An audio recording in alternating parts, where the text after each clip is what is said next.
নমস্কাৰ, আজি হল 9 জানুৱাৰী আৰু 9 জানুৱাৰী দিনটোৰ কেইটামান গুৰুত্বপূৰ্ণ খবৰ লৈ আহিছো আজিৰ এই ভিডিঅ'টোত আপোনালোকৰ বাবে। দিনটোৰ কেইবাটাও গুৰুত্বপূৰ্ণ খবৰ আজিৰ এই ভিডিঅ'টোৰ জৰিয়তে আপোনালোকে জানিব পাৰিব। যদি এনে ধৰণৰ খবৰসমূহ আপুনি আমাৰ চেনেল যোগে চাই থাকিব বিচাৰে তেতিয়াহ'লে চেনেলটো এতিয়াই সাবস্ক্ৰাইব কৰি লওক আৰু ভিডিঅ'টো এটা লাইক কৰি বন্ধু বান্ধৱীৰ লগত ভিডিঅ'টো শ্বেয়াৰ কৰি দিয়ক। আৰু আগবাঢ়িছো দিনটোৰ প্ৰথমটো গুৰুত্বপূৰ্ণ খবৰ, ভাৰত আৰু আমেৰিকাৰ মাজত সম্পৰ্ক বৰ্তমান বেয়া হৈছে। আমেৰিকা আৰু ভাৰতবৰ্ষৰ মাজত সম্পৰ্ক এটা ভাল সম্পৰ্ক আছিল। বৰ্তমান সময়ত এই সম্পৰ্ক যেন ভাল হৈ নাথাকিব তাৰ এক ইংগিত আহিছে। কাৰণ ভাৰত আৰু ৰাছিয়াৰ যি সম্পৰ্ক, এই সম্পৰ্কক লৈ বৰ্তমান ডোনাল্ড ট্ৰাম্পে অসন্তুষ্টি ব্যক্ত কৰিছে। আৰু এই অসন্তুষ্টিটো কিয়? যে ভাৰতে ৰাছিয়াৰ পৰা যিবোৰ তেল আনি থাকে, ভাৰতে যিমানবোৰ তেল আছে, খনিজ তেল আছে, কেঁচা তেল, এই তেলসমূহ আনি থাকে ৰাছিয়াৰ পৰা। কিন্তু বৰ্তমান ৰাছিয়া আৰু ভাৰতৰ এই সম্পৰ্কটো আমেৰিকাই ভাল পোৱা নাই। কিয়নো ৰাছিয়া আৰু আমেৰিকাৰ মাজত বহুত দিনৰ পৰা বিশ্বযুদ্ধৰ চলাৰ সময়ৰ পৰা এটা কূটনৈতিক সংঘাত চলি আছে। শীতল যুদ্ধ কিবা কিবি ঢেৰ হৈ গৈছে তেওঁলোকৰ দুয়োখন দেশৰ মাজত। আৰু সেইবাবে ভাৰত আৰু ৰাছিয়াৰ সম্পৰ্কটো আমেৰিকাই সহ্য কৰিব পৰা নাই। যদি ৰাছিয়াৰ লগত ভাৰতে সম্পৰ্ক শেষ নকৰে তেতিয়াহ'লে আমেৰিকাই আগন্তুক দিনত ভাৰতৰ বিপক্ষে একশ্যন লোৱাৰ হুংকাৰ দিছে।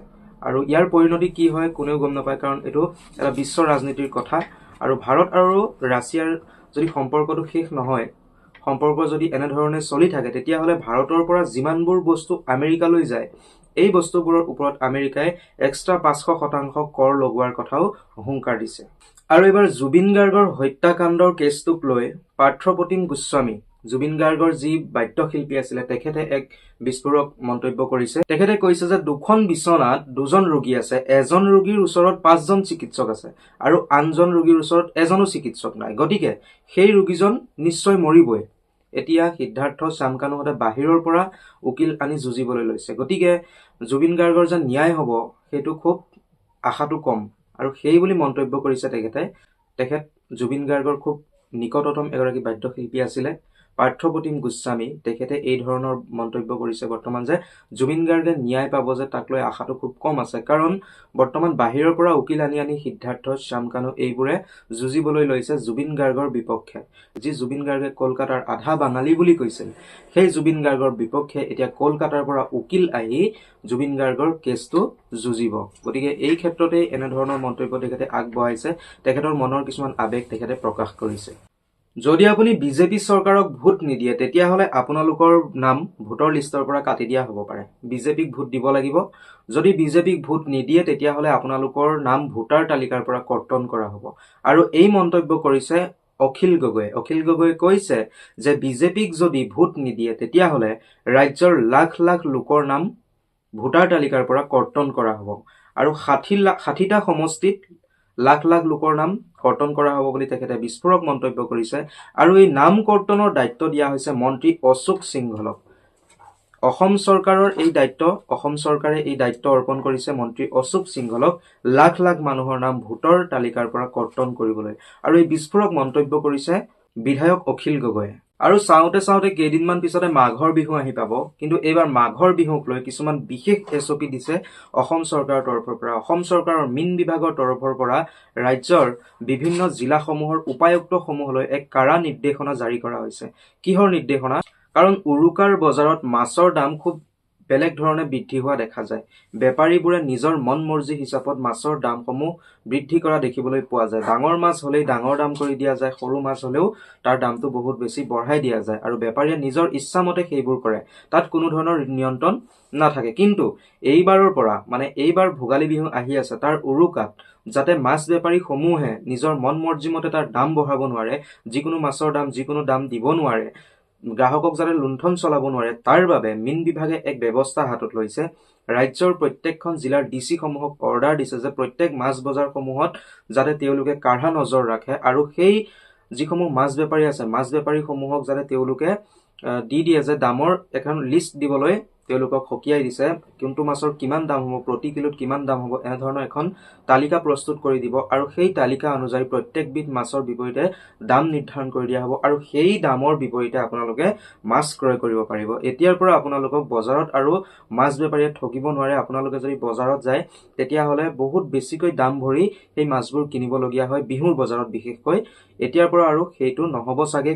আৰু এই প্ৰচেষ্টাটো কিমান দূৰ সফল হয় সেইটো দেখিবলৈ পোৱা যাব খুব কেইদিনমান ভিতৰতে উৰুকা আহি পালেহিয়ে এই উৰুকালৈ ইয়াৰ ফলটো দেখিবলৈ পোৱা যাব যে এইটো কিমান কাৰ্যকৰী হৈছে মাছ বেপাৰীসমূহে এই নিৰ্দেশনাসমূহ মানিছে নে নাই সেইটোহে আচল ডাঙৰ কথা হ'ব আৰু নেক্সট গুৰুত্বপূৰ্ণ খবৰটো আহিছে বাংলাদেশৰ ক্ৰিকেট বোৰ্ডৰ তৰফৰ পৰা কাৰণ বাংলাদেশত যি শেহতীয়াকৈ হিন্দু হত্যাৰ এক ঘটনা সংঘটিত হৈছিল এই ঘটনাৰ বিৰোধিতা কৰি বৰ্তমান BCCI মানে ভাৰতীয় ক্ৰিকেট বোৰ্ডে এক সিদ্ধান্ত গ্ৰহণ কৰিছিল যে বাংলাদেশে যিসমূহ ক্ৰিকেটাৰ আছে ভাৰতত যিবোৰে IPL খেলে সেইবোৰক ভাৰতৰ পৰা বেন কৰি দিয়া হ'ব মানে নিষিদ্ধ কৰি দিয়া হ'ব আৰু সেইমতে কলকাতা নাইট ৰাইডাৰ্ছত বাংলাদেশৰ ক্ৰিকেটাৰ মুস্তাফিজুৰ ৰহমানে খেলি আছিল আৰু এইবাৰ কলকাতা নাইট ৰাইডাৰ্ছক BCCI এইটো নিৰ্দেশনা দিছিল যাতে বাংলাদেশী ক্ৰিকেটাৰক ক্ৰয় নকৰে মানে নিকিনে যাতে IPLত যাতে অংশগ্ৰহণ কৰিবলৈ তেওঁলোকক সুযোগ দিয়া নহয় আৰু তাৰ মানে প্ৰত্যুত্তৰ হিচাপে বাংলাদেশে বৰ্তমান এক উত্তৰ দিছে যে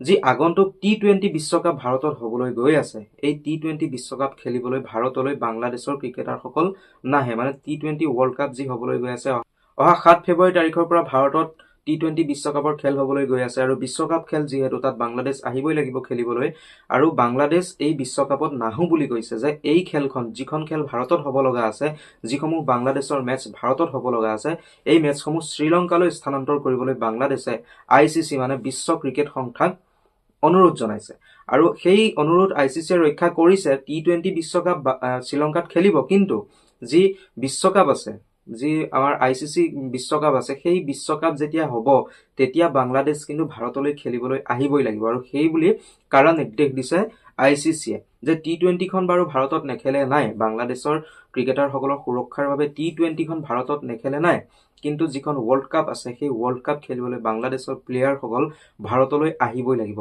আৰু এই বুলি বিশেষ জাননী জাৰি কৰিছে ICCয়ে মানে ইন্টাৰনেশ্যনেল ক্ৰিকেট কাউন্সিলে এইটো তেওঁলোকৰ বাবে এইটো নিৰ্দেশনা জাৰি কৰিছে আৰু অখিল গগৈয়ে গুৰুত্বপূৰ্ণ মন্তব্য কৰিছে তেখেতে কৈছে যে বিজেপিৰ 30 জনমান বিধায়ক আমাৰ সংযোগত আছে মানে ৰাইজৰ দলৰ সংযোগত আছে আৰু তেওঁলোকে ৰাইজৰ দলত যোগদান কৰিব বিচাৰে আৰু তাৰ বাবে তেওঁলোকৰ লগত যোগাযোগ কৰি আছে বুলি অখিল গগৈয়ে এই মন্তব্য কৰিছে আৰু কৈছে যে যদি যোগদান কৰে তেতিয়াহ'লে ৰাইজৰ দলৰ পৰা তেওঁলোকক আগন্তুক নিৰ্বাচন খেলিবলৈ টিকটো দিয়া হ'ব আৰু এই বুলি মন্তব্য কৰিছে অখিল গগৈয়ে তেখেতে কৈছে যে বিজেপিৰ বৰ্তমান 30 জনমান বিধায়কে ৰাইজৰ দলত যোগদান কৰিবলৈ অখিল গগৈৰ লগত যোগাযোগ কৰি আছে আপোনাৰ ঘৰত লাইট বেয়া হৈছে আপোনাৰ ঘৰত ফেন বেয়া হৈছে আপোনাৰ ঘৰত টিভি বেয়া হৈছে AC বেয়া হৈছে বা আপোনাৰ পাইপত জাম লাগিছে বা তেনে ধৰণৰ কিছুমান কাম আছে যিসমূহ কাম আপোনালোকে কৰিব বিচাৰে আপোনালোকৰ ৱাল পেইন্টিং কৰিব বিচাৰে আপোনালোকৰ কিছুমান বস্তু মেৰামতি কৰাব বিচাৰে এইবোৰ কামৰ বাবে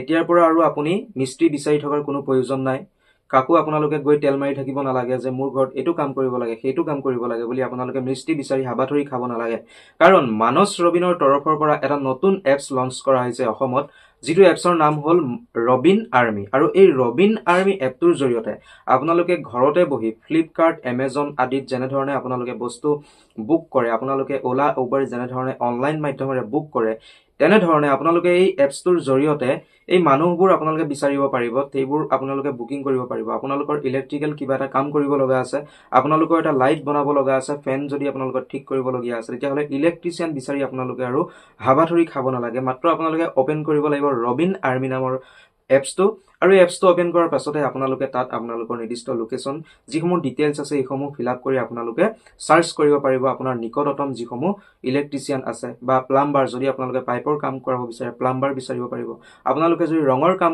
কৰিব বিচাৰে তেতিয়াহ'লে ৰঙৰ কাৰণে আপুনি মানুহ বিচাৰিব পাৰিব আৰু এই এপছটোৰ জৰিয়তে বৰ্তমান যিসমূহ থলুৱা নিবনুৱা যুৱক যুৱতী আছে তেওঁলোকক কৰ্মসংস্থাপন দিয়াৰ ব্যৱস্থা কৰা হৈছে ৰবিন আৰ্মি নামৰ এই পেজটো মানস ৰবিনৰ তৰফৰ পৰা লঞ্চ কৰা হৈছে আৰু বৰ্তমান গুৱাহাটীৰ আশে-পাশে আৰু তাৰ আশে-পাশে কিছুমান ঠাইতহে এই এপছটোৰ দ্বাৰা যিসমূহ সাৰ্ভিস আছে এইবোৰ উপলব্ধ হৈছে কিন্তু লাহে লাহে এই এপছটো সমগ্ৰ অসম জুৰি বা সমগ্ৰ ভাৰতবৰ্ষ জুৰি এভেইলেবল হ'ব বুলি আমাৰ গভীৰ বিশ্বাস আছে আৰু এই ভিডিঅ'টো আপোনালোকে শ্বেয়াৰ কৰক যাতে এনে ধৰণে যদি আপোনালোকৰ কোনোবা কাম বিচাৰি আছে ইয়াত হয়তো আগন্তুক সময়ত আপোনালোকেও যদি কাম বিচাৰি আছে তেতিয়াহ'লে এই এপছটোৰ জৰিয়তে আপোনালোকৰ নিৰ্দিষ্ট স্কিল যদি আছে তেতিয়াহ'লে আপোনালোকেও হেতু কামত সোমাব পাৰিব যদি আপুনি এজন ইলেক্ট্ৰিচিয়ান তেতিয়াহ'লে আপুনি ইলেক্ট্ৰিচিয়ানৰ জব পাব পাৰে ইয়াত আপোনালোকে যদি এজন প্লাম্বাৰৰ জব পাব পাৰে আপোনালোকে যদি ৱাল পেইন্টিং কৰে তেতিয়াহ'লে সেইবোৰ আপোনালোকে কৰিব পাৰিব পাৰে বৰ্তমান সময়ত এই এপছটো ডেভেলপিং পেজত আছে আপোনালোকে যদি চাব বিচাৰে তেতিয়াহ'লে প্লে ষ্টৰত এই এপছটো উপলব্ধ আপোনালোকে এপছটো ডাউনলোড কৰি চাই ল'ব খুব এটা ভাল পদক্ষেপ মানস ৰবিনৰ তৰফৰ পৰা এইটো লোৱা হৈছে এপছটোৰ নাম হ'ল ৰবিন আৰ্মি বিজেপি এটা দল নহয় স্কুল এৰা দেশ ভাঙিবলৈ যত্ন কৰা মূৰ্খৰে গঠিত গুণ্ডাৰে গঠিত এটা দল বিজেপি কোনো ৰাজনৈতিক দল নহয় দেশ ভাঙিবলৈ যত্ন কৰা মূৰ্খ আৰু গুণ্ডাৰে গঠিত এটা দল আৰু এই বুলি এক বিস্ফোৰক মন্তব্য কৰিছে বলিউডৰ জনপ্ৰিয় অভিনেতা সানি দেওলে আৰু তেখেতৰ এই মন্তব্যক লৈ বৰ্তমান দেশজুৰি তোলপাৰ লাগি আছে কাৰণ তেখেতে এনেধৰণে এটা ৰাজনৈতিক দলক কটাক্ষ কৰিছে তেখেতে কৈছে যে বিজেপি এটা মূৰ্খ আৰু স্কুল এৰা গুণ্ডাৰে ভৰ্তি হৈ থকা এটা গঠিত হোৱা এটা দল আৰু যি দলে মাত্ৰ দেশ ভাঙিবলৈ কাম কৰে দেশ পাতিবলৈ তেখেতে কাম নকৰে সেই দলে কাম নকৰে আৰু এই মন্তব্য বৰ্তমান দেশজুৰি চাঞ্চল্যৰ সৃষ্টি কৰিছে তেখেতৰ এই মন্তব্য বিজেপি দলৰ হৈ তেখেতে এই কটাক্ষ কৰাক লৈ বৰ্তমান সকলোতে সমালোচনা হৈছে আৰু সানি দেওলৰ এই মন্তব্য তেখেতে কি বুলি কৈছিল আপোনালোকে স্ক্ৰীনত দেখিবলৈ পাইছে তেখেতে কৈছিল যে বিজেপি এটা ৰাজনৈতিক দল নহয় এটা মূৰ্খৰে গঠিত এটা দল আৰু এই দলে সদায় দেশ ভাঙিবলৈ যত্ন কৰে দেশ পাতিবলৈ যত্ন নকৰে আৰু আজিৰ দিনটোৰ বাবে গুৰুত্বপূৰ্ণ খবৰ আছিল ইমানে যদি আপোনালোকে এনেধৰণৰ খবৰসমূহ আমাৰ চেনেল যোগে আগলৈ চাই থাকিব বিচাৰে তেতিয়াহ'লে চেনেলটো এতিয়া সাবস্ক্ৰাইব কৰি লওক ভিডিঅ'টো এটা লাইক কৰিব আৰু সকলোৰে লগত ভিডিঅ'টো শ্বেয়াৰ কৰি দিব লগ পাম এটা পৰৱৰ্তী ভিডিঅ'ত ধন্যবাদ